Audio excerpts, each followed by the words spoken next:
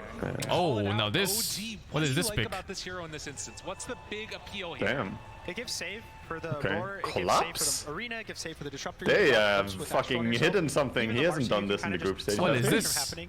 So it's pretty much they they're fucking fighting to- hide It's something. a fight break. Yeah. You pause. It's kind of a mini Song of the Siren in a sense where. Oldie you is kinda always slow such a the fight coin down flip, right? Either he's deleting heroes or he's dead.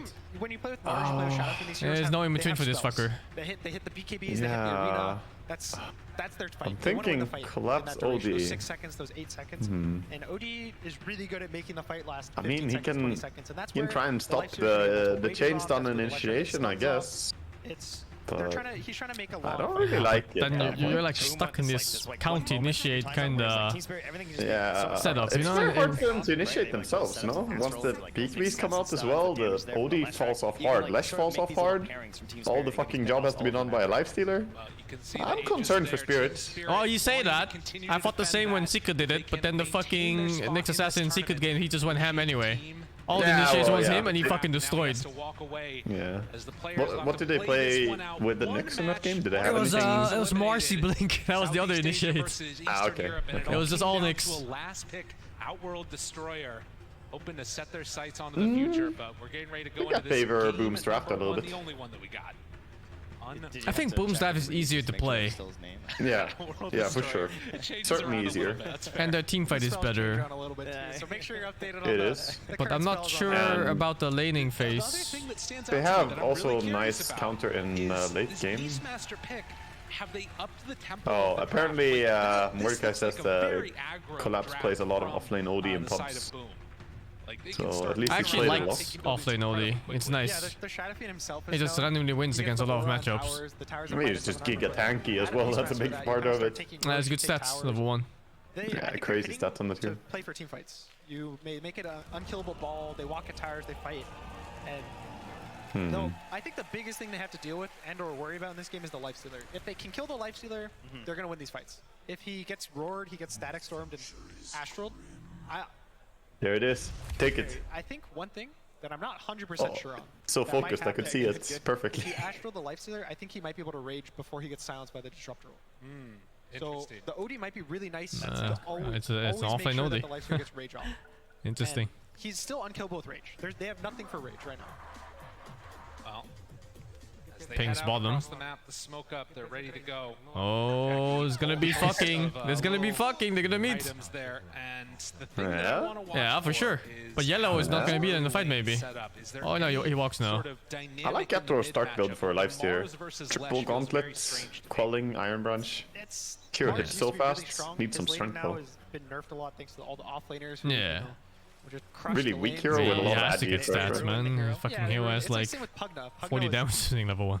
Really good. Yeah. Now it's- You- the support's ruined it for Oh, us. they dodged him. Oh, they went. Whoa. Who walks like that on Radiant? You see that? It's so rough in that mid lane. Who walks like that on But the 4 nice thing heroes? is, Mars is able Yeah. That's so the level weird. 6s on mid are They went really What is 4 this man to move? ward the lane. Ships in the dark. They haven't seen each Oh, other. they're gonna get spotted now. Oh, they're gonna turn. Oh, they're dead. They're dead. They're all gonna turn here. really easy. Yeah, look at this. They all just turned. I would say that the lane itself. is Oh, fairly there's gonna easy, be but it matters fucking- more so after the lane. They're gonna make. Oh, it's OD here, guys. Come. And then they get fucked here by 5. Holy shit. Oh, here it is. Yo, Paj. Oh my god. He dead, dude. Collapse first blood. First blood on the OD. That's really good for them. Now has Tangos in his I inventory. feel like he has to have a good game. That's such a weird move by Boom. I really don't understand what they were doing. Yeah, it seemed like very low chance to get a good connection with anything when you all go down to tower like that for a ward drop down there. Yeah, with 4 heroes? The fuck? I don't understand that wraparound. It seemed like a very strange route to take. And I don't understand why Yellow didn't go with them. Now you wanted to be top sooner, but still. It's so pointless to do anything with 4 if you're not gonna commit with 5. Whether there's a play on this Because the enemy's gonna commit with 5, so you're just 1 hero behind. I think Super risky move, what they did. They like tried to play safe, but it turns out to be a risky move, you know? Yeah. It felt like they were trying to, oh, that will help you get that deep lane ward. Let's all go there. And then you have to, like, But then they have to go back from there, and then it fell apart. Sometimes you just like lose your tower if you go for this big play with the arena and you miss or something. Oh my god, I hate this camera view. Those early rotations that we've seen. Yeah, fuck This it. split? Yeah, I'm just watching mid anyway. We've seen a couple of teams prioritize this Yeah, mid just tier pretend the 1 side lanes tower don't over that exist. safe lane That's tower a what couple times Yeah, as well. it's such a pointless feature. We'll have to watch for where the movements go to. As Tims will try and do some zoning back here on the collapse. You mentioned earlier that one of the big worries was, do you just lose your lane outright? How does OD do in Got this the lane? creep pull. On in the mid lane, Nyx. Shadow Fiend generally Tims good is for not COD. chasing What him. the fuck, Collapse? Oh my, you crazy, dude. The nice Collapse thing is his just, stats are He's fucking crazy, so man. even just as a hero, That's some fine. space right there, out of nowhere. What? He pulled the creeps back here? So He I, could I also don't understand. Why didn't he keep them behind the tower? Behind. What? He got. I guess he didn't make it in time to connect to the creeps, and he didn't Did want he to get hold them fucked by for next aggro wave. or the fog of war? Must have been. 120 damage. I have no idea. He must have failed something there, right? I'm pretty sure he failed something. Yeah, they must have walked back on something from the tree vision that cucked him. When you ask for them on the side, like It's not hard to pull back on tower on Dire. I see 2B do it every single fucking game. People do it consistently, easily. I play with 2B, I he could do does it, and I'm not a every game. support. Yeah. I can do it. Against, I guess, Marcy. No, it's not difficult, so... Feels like that was a choice to bring them back there, but it's a weird choice. Yeah. I also think he should have just put it behind. I don't know what he did, or why he did this. I wonder what the reasoning is. Look, he got slowed a little bit by Marcy there. Is he gonna not connect in time here? Again, interrupted a little Go bit for there, next now wave. trying to pull Well, the creep he's wave going back here. over and connect them. Does look like he's gonna be Oh, nice. He got the split wave at least. That's really nice. Yeah, the split wave is nice, but it's... his role on this team. Oh, is it though? Ah, this kind of stacked here. Look at all those creeps for SF though. Yeah, This is it's stacked. disaster. It's not that nice. They got the denies at Disaster, I least. think, honestly. Spirit should have a much better time down here. They got first blood on the oldie. This should be a winning lane. On the other side of the map, top. I think SF Morse is not more winning than this. Yeah, at least. more win than this, that's for sure. Again, it's similar to the PL from But Maybe not like I don't think it's a straight up win. No. I mean SF is strong, but this feels like they're, it's their worst lane right now. It Oh should be boy. that. Oh boy. No, it's That's disaster. fucking ogre, dude. Sidekick that makes this good. I'm pretty sure Amira fucked up there on that pool. I think so too. You posh giga chads, Morse. Movement speed. So far across all the lanes, looking pretty good. A slight advantage for each of these boom heroes over their counterparts in the lane. And we'll see if Team Spirit. Oftentimes these lineups that they've built. What the fuck? Yeah, that's a little interesting. Cool. Alright. That's the best of us. Alright. Paid. Clicked it somewhere under the tower to hide it, because it was on the way back. I don't think I had anything on it. No, it was empty. Yeah. Now he's telling Yatoro, please don't feed these boots. We need the boots to crush the lane. Skem's gonna make a move for the 4-minute water rune. These 4-minute runes are really important. A lot of the time when the matchups are relatively close, if you SF don't is get such a water snowball rune, hero too for it laning starts to get phase. very hard, and the Lesh uses a lot of mana, so you're gonna lose out a water rune. A lot of stacks on that big camp. Same time too, so the big A lot of efficiency here from stacks. Who clears this? Beastmaster? That is Does it have gonna be a access? huge injection of gold. Maybe leave it later for races, Follow even. that up with either FBZ or for that Shadow Fiend. We'll have to watch for it. How do I see his skill level? FBZ just tanking through a bunch of damage from Maposhka. This Lich. Bot lane. More. A nice jump on Collapse. I don't think he has... Collapse in trouble, but Jack Oh. cleaning him up. So another kill down bottom. Really, really nicely played. He got a 2-man This lane is a dispose, disaster. or rebound rather, and then just 2 Yep. raises. 0-2 on Beast. No points in axes. Okay. He's going treads. It looks like he's just gonna go rush the axe on the OG. Then it's for Marston. Last time Or he was maybe popular SF as later. offlane, he would go Meteor Hammer. Yeah. And he'd play for the, wait till the H on banished, pressure Meteor Hammer for the perfect timing. Lane collapse. Bad news, guys. Fuck it. Which is understandable a little bit there, but not having a great time on that OT to start at the very least. No, I didn't see the secret LGD game. Gonna connect onto that tower. Make sure that Yopaj can secure those couple of last hits. I was asleep. As again, slow and steady as we often seen Great happen. EU times this year in these around, huh? elimination matchups. That team really wants Some of the to worst lead I've to try seen and this so rotate far one for of the DI for me. lanes and get Wake up 2 a.m. for casting. Wake up 2 a.m. Like, be ready for tech rehearsal at 3 a.m. Start casting 4 a.m. Oh, Jesus. I have to wake up 2 hours before it anyway. Yeah, fuck that, dude. And I'm working from home, so it's not like everything is prepared. Like, your breakfast, you can just go down and have it at the buffet. No, make your own fucking breakfast. TP bot at some point relatively soon. At least they paid you well. Life they're just hitting you. He has Ghoul Frenzy. He has all the slow he needs. So Right? once I would say that's No gonna comment. happen right around when Beast is Oh, off. So fuck, the next dude. minute or two, you'll Oh, probably see him abandon fuck. the lane. Now this is again the moments when Boom have looked at their strongest, when they make sure that they enable Yopaj to get everything he wants, and they bring in 2 supports, gonna secure that rune. Which is gonna spawn on top. So Yopaj gets the DD, and again, at least my work is done. Rounds, Boom has got their supports to run in and deny out Toronto Tokyo. That is really nice. DD Mars. No big stacks even for him right now. Is there a watch for that? Unfortunately, is Leshrac someone who just like doesn't even matter how many units. No, I think he just backed out. Right? Just basically farming the same amount. So randomly. Yeah, it looks like Team Spirit's playing mostly just to secure their side lanes. They're all just doing their own thing. They're 2-on-2. No one's moving. No one's doing much. And they're trying Black to be is busy 50-50 today. all their Not lanes. joining I think us. they're very He's gonna join confident in tomorrow. how their heroes match up, just in pure 1-to-1s on the other team. So they don't feel the need to pressure towers early, pressure anything. They need to hit their timing. Again, this Leshrac, the Bloodstone is his timing.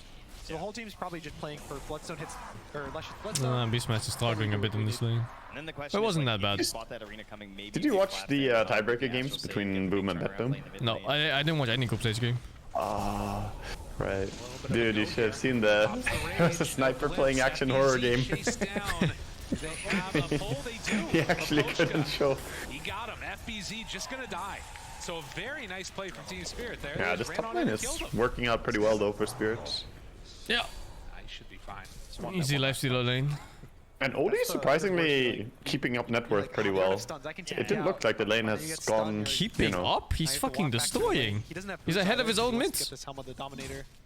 Yeah. Well, I mean, he's keeping up with SF. SF is 3.5. Yeah, true. Huh, I wonder why that is. What the fuck did they do? I'm not sure to get so much farm because I felt like every time we looked at on bottom, it didn't look that nice. It was a fucking disaster every time we looked. Yeah, but somehow his farm is almost equal to SF, so... I even with first blood. I don't know how he got so much CS.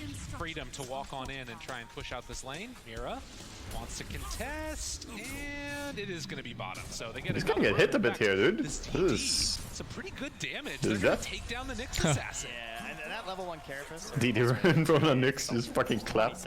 Felt like March was waiting for that E the whole time. He just never came. It's cool though. Yeah, he just kept hitting. They would never W'd him back.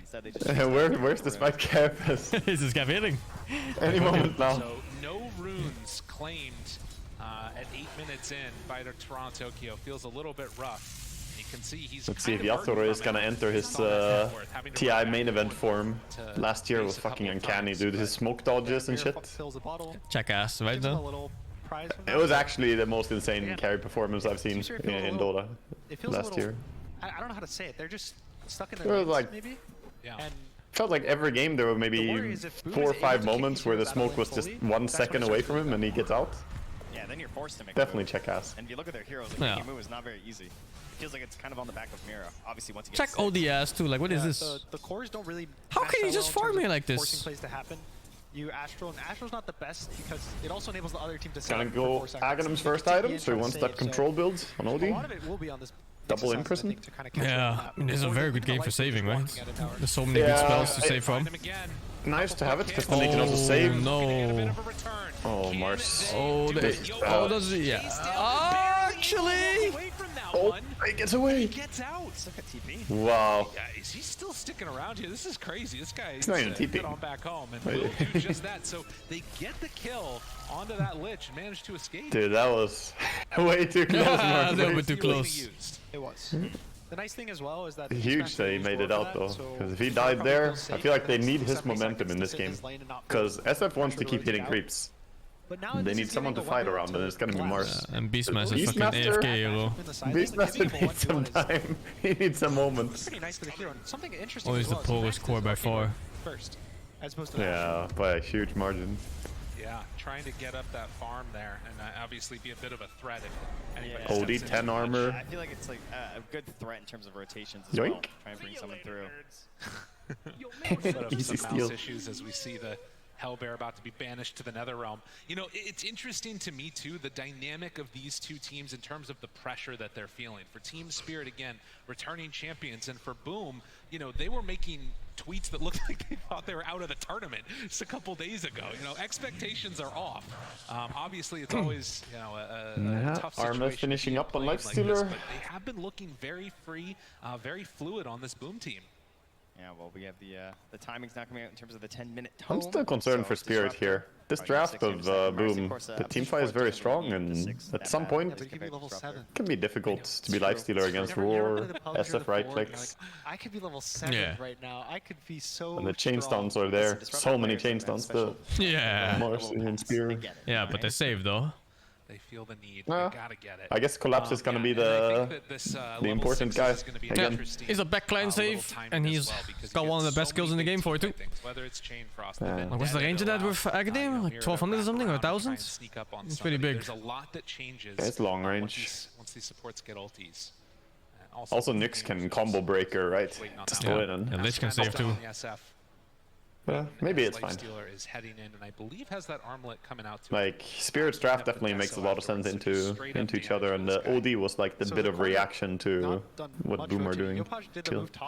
It's all very reactionary though on what Boom does to them. Like the initiation is they can't so... lead. Yeah, they can't lead, right? Yeah, it is Blink Nyx with Lifesteal inside maybe, or Invis if there's no sentry.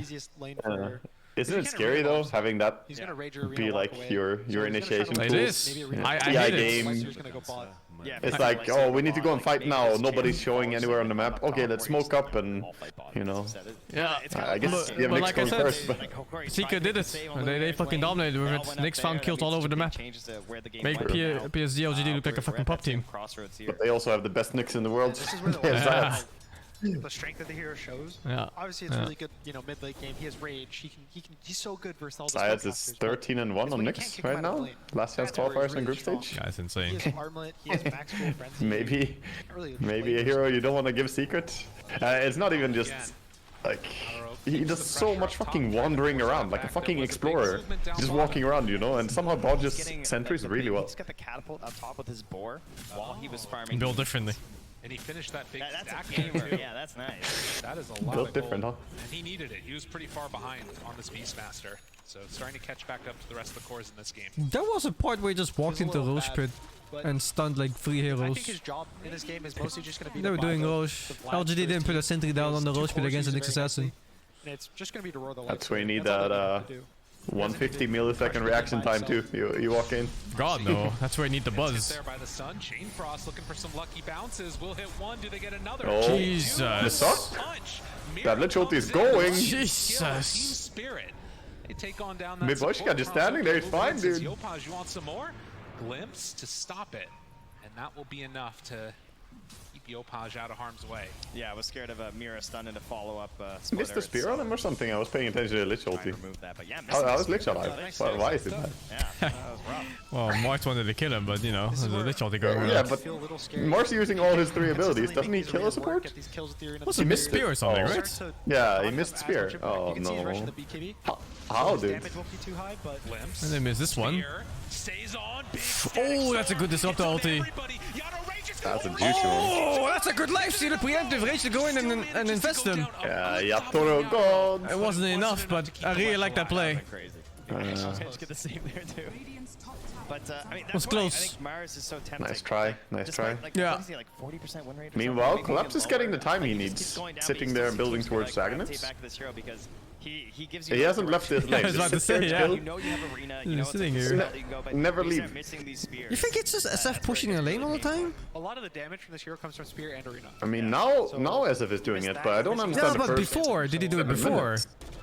Yeah, I guess he did it pretty early. I feel like Odisha struggled to get. How was it 3.2 when SF was 3.5? You know, like it doesn't make sense. Exactly. I thought you should have struggled even getting into the lane, let alone getting CS. Because Nyx wasn't having any good impact, I felt. Mira was struggling in that laning Close stage. game here, as you can see. A slight favor right now into the 4-team Spirit. Yeah, that open wounds is going to be something interesting. That's to a watch huge for. lifestealer though. That's gonna be Huge. enough to keep alive this Lesh in these pivotal moments. Or, of course, the big hero that we Like haven't even lifestealer really being talked about 500 gold ahead of still has SF at the this chance stage. to Astral, for those Yeah. saves, but Not what you would expect. So he's gonna keep up really well. Used Mira moves in. Oh, what? What was that a off miss? on that stun. Was he not What? I was so sure that Might have been coming for the hero Trent. Yeah, it looked like it. Baron impales in Got the top angle a lane. little bit wrong. Same location, 1 year later.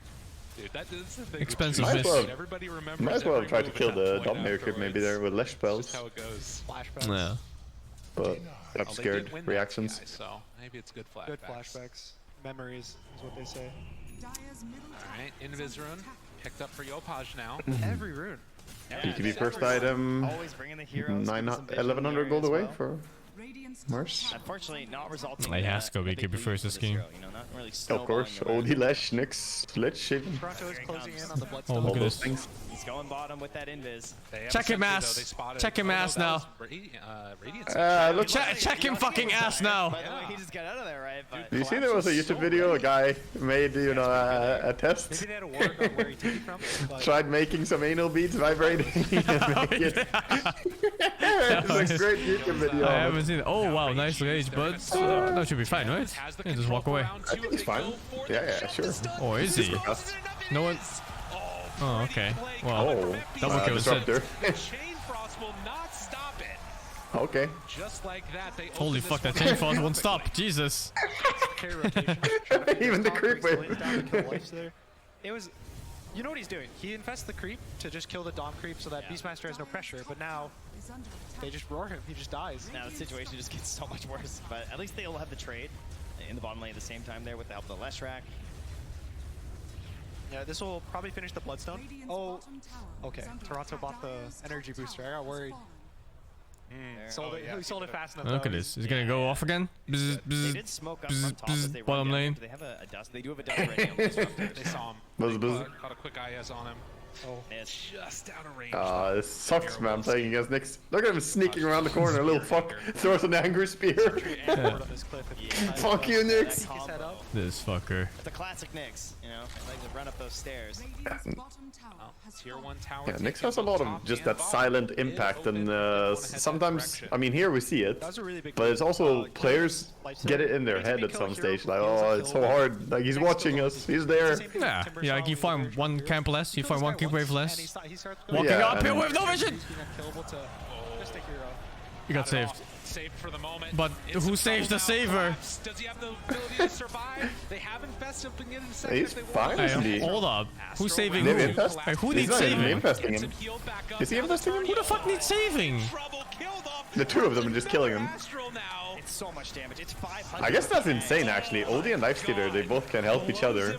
When he walks up the high ground there, he's like, I'll come back and help you afterwards. Yeah. But showing the power of this Surprisingly strong, the two of them together. You don't make Oldie and Lifestealer as like a synergy or something, but The nice thing right now is he has the Aghanims now on Oldie too. Never even looked at Lifesteal as a saving kind of hero. he's constantly been bought. He hasn't even Yeah, he looked gets top so front much where he hasn't HP even when touched the the level lane. ups come His as team's well on the coming to a ulti. bot, and Yeah, They don't even for sure. worry about the Beastmaster. He's relatively poor for what you would expect from this hero. And Oh, this game looks so bad for Spirit after that shit laning phase at bottom. Now they start to surround this mid tower. Yeah. Even with the first blood they got. They didn't manage to translate the Yopaj laning stage into something good yet.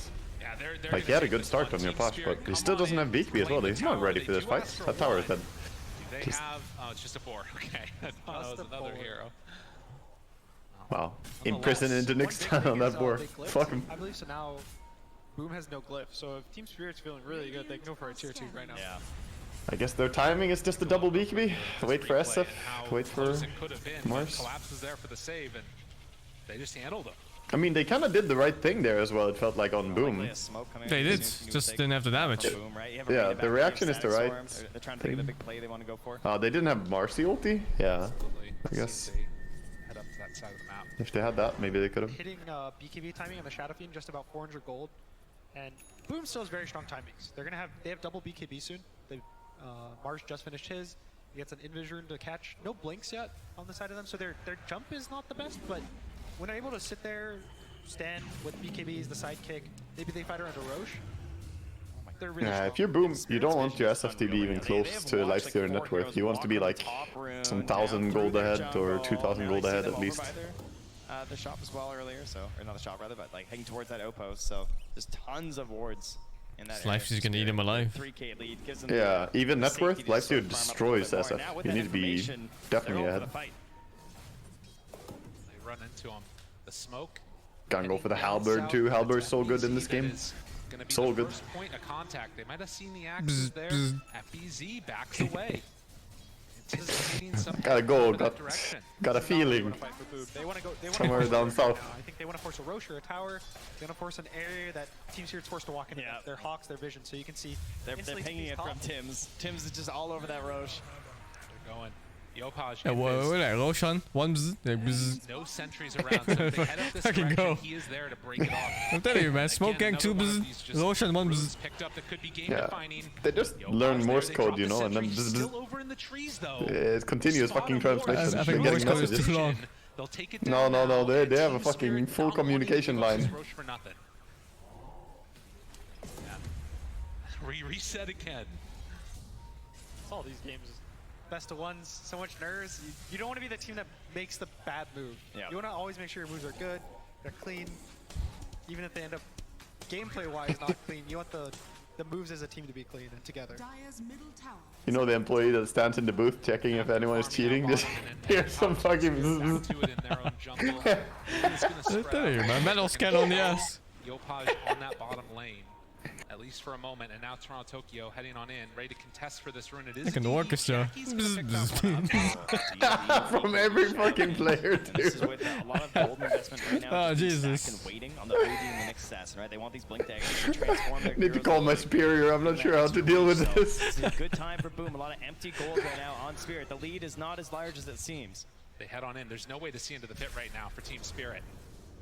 As they're gonna start taking it. Just roshing like this? Alright, fuck, I like it. Let's go. Oh, I like it, man. Fuck it. Just rosh. Who cares? Disruptor, Mars. Just take it. They have so many heroes that you don't want to walk into that. Okay. Alright. Be the rune good. They're gonna claim the first Ballsy as fuck, I like it. Boom are very confident, dude. Very confident team overall. Because last game we just saw how quickly things can turn around. In the tiebreakers, they played like gods, and they also, I think they 2-0'd EG before then as well. Try and ruin Jackie's team fight. Oh, ready to move in. They're gonna defend mid. No, they have a good word on. They got Spirit. nothing to lose? My man, they have $50 million to lose. Fuck you, man, they have Everything nothing to lose. Everything you fucking lived for to lose, man. I played 15 years of Dota for this. He's pretty slow. He's good. Been a nerd your entire life for this moment. Radiant scan. They knew that play was coming again. That was nice. Anytime They you have know, everything to the lose, dude. team kind of rotates a Everything. lot of heroes mid. This is only the start of TI, you know, main event, and you don't want to go out round one. Because now you don't have There's a big difference. and that's how you get picked. Do you have a price distribution yet? I don't know. That Team Spirit's gonna make an aggressive move. Maybe they're waiting until Bell Pass Oh yeah, counting no, stops. there is. Oh, there is? Okay. Actually, that shouldn't matter, the Bell Pass counting, because it's percentage anyway. A long time ago, it used to be. If you lose this match, $250,000 what you get. Still good, but I mean, Nah, 50k player, no biggie, dude. And we'll kill the Aegis really fast. We'll kill the 50K one hero player. who's trying to abuse the Aegis vision. Yeah. That one hero who really needs an item extremely badly, like Yopaj on the blink dagger right now. And you can see that in that sort of vacuum of space, Yopaj comes on in. We'll farm this while FBZ. took Although, the mid I found that to tower whenever I with the played, I never thought about money so still in the very game. even game. Never even Probably crossed a my good mind. thing. This lane Yeah. pushed out. I usually focus more on the game itself. It's like such a You battle. just of literally Yeah, just forget about it. Master in the positioning of collapse. Yeah. Like, you know, if I mean, I they never spot him played first and get TI, engaged but on in the any OD, this fight could look tournaments, so good never for really think about that in the moment. Coming on You may out. think about it like before or after, or during, like, but not during the game though. Playing Yeah. it safe right now. And going on over. See if they can find somebody as they head up the hill. I think if you think about that, then you're gonna get fucked again.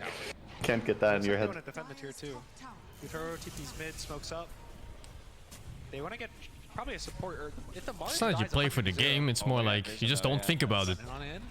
Smoke. Like literally your mind is just filled with Dota and nothing else. Scouted. Toronto Tokyo heads out Yeah. to there. You have too much to Just focus on. Doing little tap dances around each other.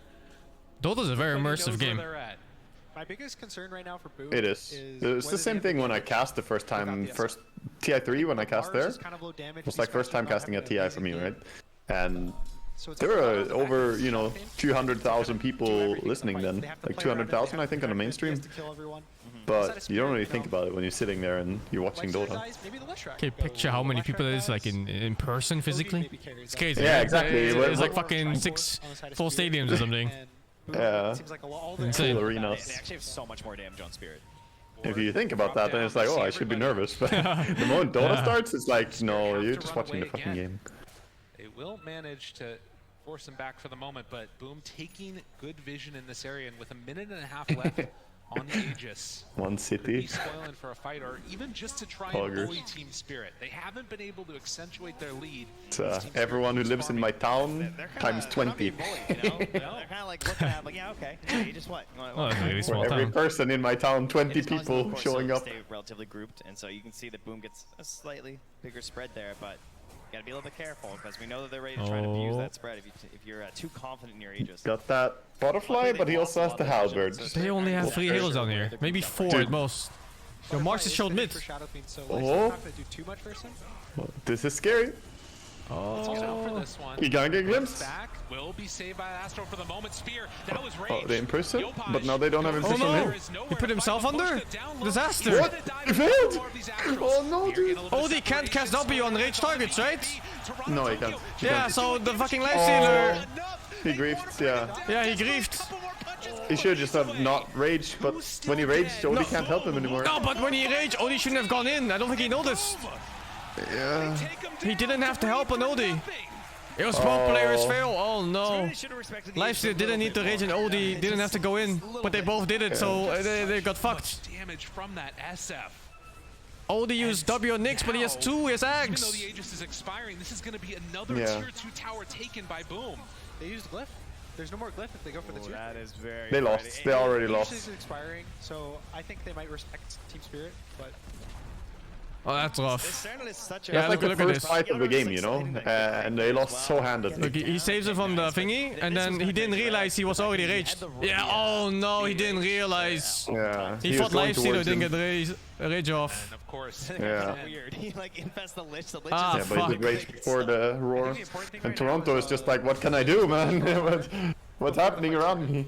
Yeah. Gonna use it as a, he can walk in, he won't die, he'll kill the creep, versus they go on him, I protect him with this. And I think that's kind of Oh, that was costly. No, that wasn't a double tap. That was to save himself to blink out after. Yeah. It was mostly he didn't see Lifestealer got rage off, so he went close for it. That's all they need to do. The thing that's interesting is also like this. He had blink too on Odie, so he could have sat like really far back and just blinked into prison afterwards, but he was walking towards it. Yeah. That's unlucky. But he was kind of overwhelmed because he's like saving Nyx, and then he had very short time to assess, do I need to go to this guy? Yeah, he probably didn't see it, right? He was looking at Nyx when the rage went off. For sure. Focus was on Nyx because of glimpse. Yeah, thankfully, he's not, he doesn't really need to press his orb. His goal Oh boy, dude, the SF is gonna be as strong as he needs to, and SF with Beastmaster hits insanely hard. Yeah. You saw even the Lifestealer. Lifestealer is really farmed and has like Halberd as well, but you kind of get shredded.